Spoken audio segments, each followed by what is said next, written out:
I have a very special luminaire for you today. I'm sorry I can't be there to show it to you in person, but I hope you enjoy the video. If you have any questions, please drop me a line. This cute little fitting is the DRX1. The DRX1 chassis has been around for a number of years, but this particular fitting's had quite a few upgrades. All of these extra benefits can be controlled by using our standard handheld controller. Press the red button, you shine the laser onto the sensor turns red, and now I can control my fitting in pan, in tilt, in dimming, or I can turn it straight on to 100% or off.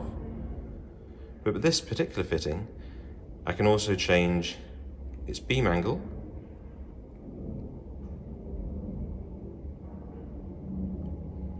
and I can also change its color temperature from 2002 to 4K. Little demonstration of RCL control moving a fitting. iPad, of course. This is the mediator box. It's quite a small little box, but it does everything. It gets fed by power over Ethernet. This particular fitting is a DRX1 with color tuning and lens vector. If I want to control that particular fitting, I would tap number 4, because I know that's number 4. You'll see that at 2200 Kelvin, we are at 100% dimming level, and we're at the maximum beam angle. First, let's change the beam angle by tapping on the circle and dragging it to the middle.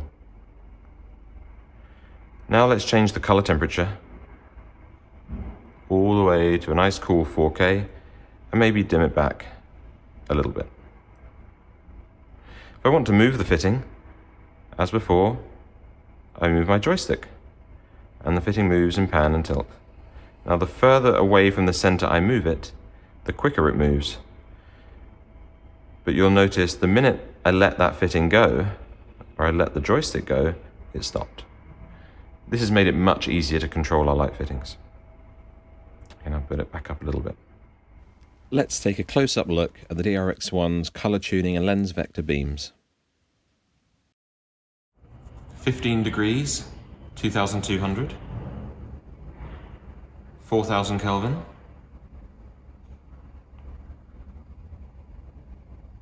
And I'm going to change the beam and make it very wide, 60 degrees.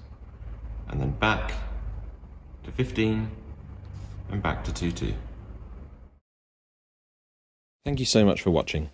Next time, we'll be diving a bit deeper into RCL control so you can see how the different controls function. Of course, there's no better experience than playing with the application yourself, so feel free to download it from iTunes and have a play. I'll put the link in the video description. I'll be using the demo version in the next video, but until then, keep safe, and I look forward to hearing from you.